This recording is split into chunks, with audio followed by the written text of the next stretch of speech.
最近，一个深刻触及人心的问题引起了广泛讨论：为什么学校不教我们如何赚钱？为什么从小到大，我们在学校里从未接受过这方面的专门教育？直到近几年，我开始接触到一些富有的人和行业大佬，我才意识到，赚钱这件事不是学校不能教，而是根本就不应该在学校里教。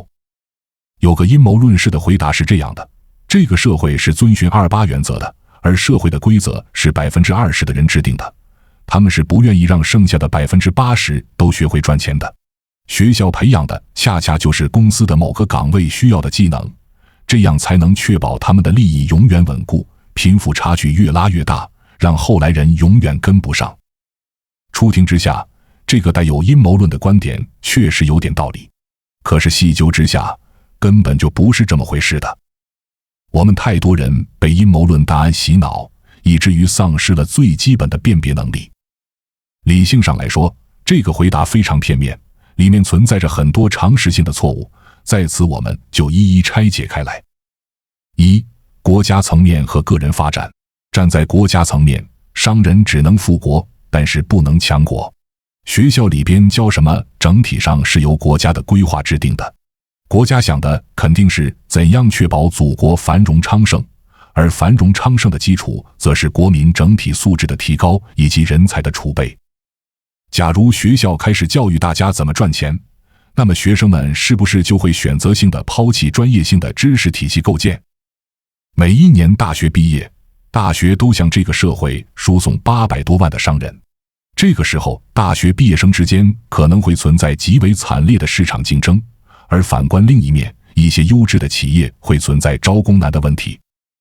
这样做的结果可能会让一部分人富了起来，更多的是在竞争下活不下去而又不得不回企业上班的人。这些人由于大学时期并没有学好基础知识，很有可能要浪费企业大量的成本去培养，这就会造成社会资源的严重浪费。最关键的是，大家都去做商人，那么医疗卫生怎么办？航空航天怎么办？软件芯片怎么办？一个国家就算再有钱，如果没有足够多的专业性极强的科技人才做支撑，那么国家的安全就会危在旦夕。因此，强国要优于富国，不过国强之后自然会富，这是历史规律。赚大钱会涉及到很多不为人知的心机和小秘密，而这些心机和小秘密是不适合在学校公开去讲的。这更会触动少数人富人的利益，因为富人最大的财富不是豪车、豪宅，不是乱七八糟的文物、存款，富人最大的财富是穷人。二、学校的角色。学校存在的目的不是教你如何赚大钱，而是教你如何打工。因为各行各业都需要大量的打工人，这个社会也需要各种各样的角色。如果大家都有钱了，就没有人愿意去工地和工厂打工了，这样社会就没办法正常运行了。更因为这大多数的，也就是90%勤奋努力的打工人养活了10%不劳而获的人，而这90%的人存在的目的就是为了帮助另外10%的人活得更好。然后这10%的人绞尽脑汁，不断地去设计各种规则来限制控制90%的人。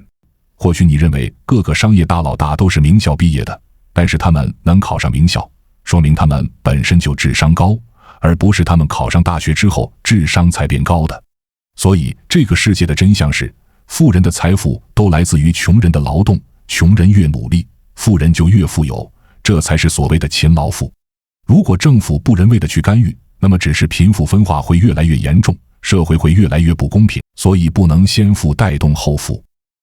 社会规则有2套，一套给打螺丝的人看的，一套给聪明人看的。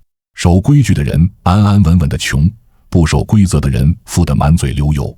这个社会不会让每个人都有钱。打个简单的比方，假设每个人都有100万，都大额存银行，一年利息都有3万多，月收入近3000，利息已经够低欲望生活，那就没人努力工作，社会就不会发展了。且如果100个人存款合计1亿，对银行来说，宁可让一个人1亿，另外99个为0，也比每个人100万要好得多。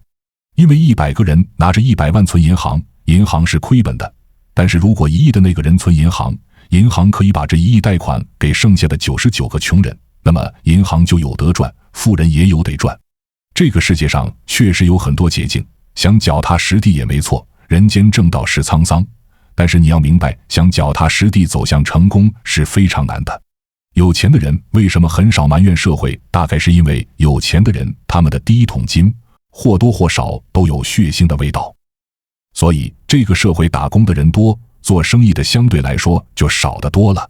别看现在国家提倡全民创业，做生意的人多了，但大多数都是被资本收割的韭菜。所以学校是社会稳定期期的基础，只为向社会培养大量的品德优良、遵纪守法的好公民。至于以后混得好坏，全看个人造化。当然更重要的是看你的家庭能提供多少财力、物力、人力。其次是学校老师也不知道怎么赚钱，很多学校的老师也是在某个专业学习的深入来当老师的，并不是因为会做生意来教学的。说句难听的话，假如老师们都知道怎么赚大钱，那么还有多少人愿意留下来当老师呢？教人创业跟教人炒股没有本质区别。众所周知，炒股是有风险的，而且风险可能还不小。反观创业呢，风险同样很大，甚至要比炒股风险还大。对于股民来说，亏得相对较惨的人大多都是把自己的现金亏光，现金流断裂。而对于那些创业的人来说，卖掉房子创业的人太多了，有的人最后搞得背负巨债，家庭破裂。假如学校毕业之后有 20% 毕业生因为创业搞得负债累累，那么学生家长是不是会经常到学校搞事情？这也算是学校不允许发生的事情。并不一定所有人都喜欢赚钱，想要赚取比同龄人更多的财富，那么你就必须加倍的努力。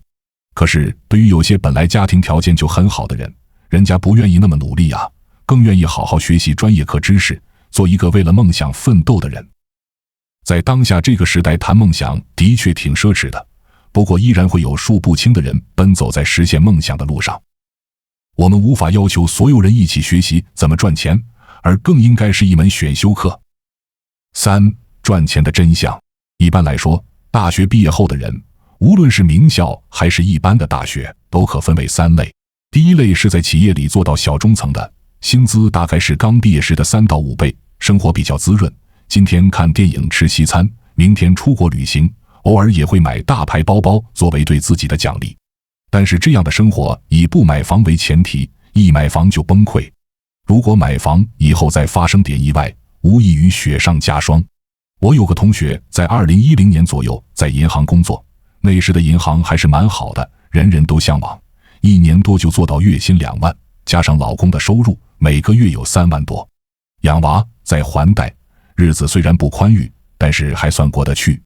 直到有一天，她忧心忡忡地给我打电话，说婆婆疑似患癌，接下来可能要来北京检查和治疗，手头有点紧张，想要借钱救急。那时候我才发现，她的经济基础是很脆弱的。为什么？因为婆婆是农村人，而且没有社保，更没有商保，如果患大病，全家就要一起吃土。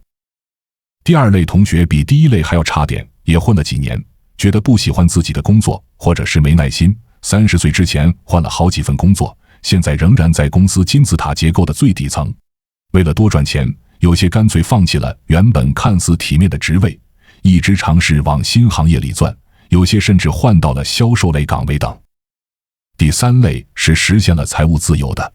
我有个同学的同学，一般的院校毕业，创业3年多，目前公司估值10个亿，月流水5000万，实现了年少暴富的理想。当然，创业不是唯一的出路，也有朋友通过合理的职业规划，从行业小白做到了副总裁，毕业5年，年入100万。由此可见，前2种人根本就不懂钱，他们一生为钱所困，不仅打工，有时候还打2份工，从没想过自己赚钱的方式有什么不对。越发愁赚钱的人越赚不到钱，不是他们不努力，而是不懂。这个世界就是那么不公平，人越有钱就越懂钱，就越容易有钱。正如《富爸爸穷爸爸》的作者罗伯特清崎的观点，学校体系实际上是在教导人们做个穷人，学校永远不会教你关于钱的问题，学校是教你如何做一个打工的人，或者是医生、律师、专家，但是从来不谈钱。所有关于钱的问题都要留到毕业后自己去主动思考和摸索。当然，这段话不是批评学校，只是说明了一个事实：学校并不以教会学生赚钱为目的，所以读了10多年书，对于钱仍然没有概念。当然，赚钱不是我们的目的，但是赚钱确实是必备的本领，所以可以不为了它努力，但是不能不懂。有人说，打工可能发财，也可能被财；做生意可能发财，也可能破产。比如，你在麦肯锡高盛工作是打工，在富士康流水线干活也是打工；你开外贸公司赚几千万是做生意，回收废品捡破烂也是做生意。其实，打工和做生意本质上代表着2种截然相反的职业思路。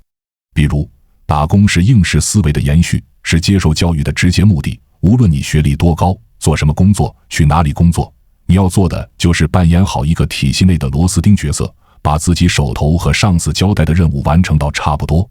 除非公司倒闭或把你开除，每个月的薪水是可知的，你的工作表现每年会得到相应的评估，公司的晋升体系将决定你的去留和未来。评价打工成功与否的标准也很清晰，升职的速度越快，岗位和头衔越高，说明你在打工的体系之下混得越好。这有点像是重复应试教育的过程，但不同之处在于，考试属于你付出努力就一定会有回报，而打工能否步步高升，努力显然只是其中一个微小的因素。做生意则没有那么多的条条框框，但是它的风险高出打工几个数量级。这意味着作为一名生意人，你将担负起生意的方方面面，承担与之相关的一切风险，干得好吃香喝辣，干不好关门大吉，喝西北风去。换言之，除了你自己，没人能够完全掌握你的命运。就不说那些高大上的区块链、人工智能、互联网，一个极其简单且朴实无华的面向消费者的商业逻辑是：想要赚钱的前提是你必须完成雇佣员工、开拓市场、生产制造、拉拢客户、卖出产品等一系列复杂繁多、费时费力的任务，如此才能至少维持你的生意正常运转不亏损。这还仅仅是在最理想化的前提之下，什么融资、IPO、资本运作还根本看不到边。又因为有钱人的世界运行的是另外一套逻辑体系，这套逻辑只能在极少数人的世界里运行，否则整个社会都会崩塌。有钱人社会的运行逻辑就是收割普通人的劳动成果，他们赚钱的方式不是出卖时间赚钱，而是用钱赚钱，而且很大部分还是用的普通人的钱去赚钱。其实理财本质上是富人的游戏，他们将资金长期投入到银行、基金和债券中，再利用这些资金去开发不动产，让普通人花费毕生的积蓄来购买。他们用资金创设金融产品，吸引普通人将钱投入其中并长期持有。他们还用资金雇佣普通人，用他们的时间来为自己服务。有钱人大部分的时间是在思考世界的发展方向、政策的计划方向、科技的发展规律，然后往这些方向去投钱布局。他们因为位置的不同，比普通人有着巨大的信息差和时间差。等普通人对红利有感知的时候，他们的资本早就布局完毕了。社会就是个金字塔的形状，底部越大才能越稳。割韭菜游戏能够经久不衰的前提就是接盘侠远远大于放盘的。也许我们永远也不可能跨越阶层。4. 赚钱的核心。所以呢，对我们这些普通人来说，真的要尽量避开社会的底层。只要你比身边的人稍微强那么一点点，你就已经超越了很多人。而且别忘了，你对自己的努力和积累也是在为你的下一代打基础。财富的积累从来都不是一代人能完成的事情，真正的贵族家庭都是靠着一代代的传承才能建立起来的。我前段时间遇到了一个做生意的人，他口才非常好，思维敏捷，人脉也很广。他说，做生意一定要专注，不能太庞杂，专注1-2个项目就死磕，这一代人不行，交给下一代甚至下下一代继续死磕。一个家族的财富从里不是1代2人的事。那么普通人怎么办呢？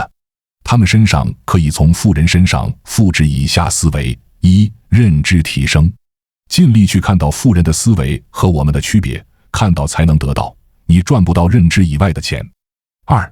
学习用钱购买别人的是时间，尽量去做能节省时间提升效率的事，例如购买保洁服务、保姆，让自己的时间用来做高价值的事。3. 哪怕少额持有一些龙头企业的金融产品，你也能沾点钱生钱的边儿。4. 物理距离上、思想上尽量向富人靠拢。5. 要学会抱团取暖，因为有钱人的家庭是抱团的，而穷人家庭是各顾各，还各怀鬼胎，他们宁可互相猜忌、互相取笑，也不思考如何冲出牢笼，也不会成就对方。所以，如果真的有家庭成员能悟出这样的道理，并且按照这样去做，慢慢他们是可以往中产阶级那爬去，慢慢变富，然后他们也会马上搬离原有穷人家庭。因为穷人之所以一直穷，是真的思维问题。如果那位有机会向上爬的人带着穷家人，也会被拖累。真正赚钱的核心没人愿意教。对于一个平凡人来说，想要建立一条自己的赚钱通道挺难的。任何一个行业，知道秘密的人越多，利润就会越薄，这也是商业大忌。之所以人们会问出为什么学校不教我们赚钱这个问题，多半是在我们被社会毒打之后发出的灵魂质问。有句话说得很好，如果连赚钱这种事都需要别人教你的话，那你还有什么用？不得不说，创业一定是创业者内心欲望的集中体现，只有欲望足够的强烈，我们才能通过各种方法最终实现我们的目标。如果我们一遇到问题就把锅甩给学校没有教，那么我们存在的意义是什么呢？关注我，我是才知道，带你解锁更多金钱的真相。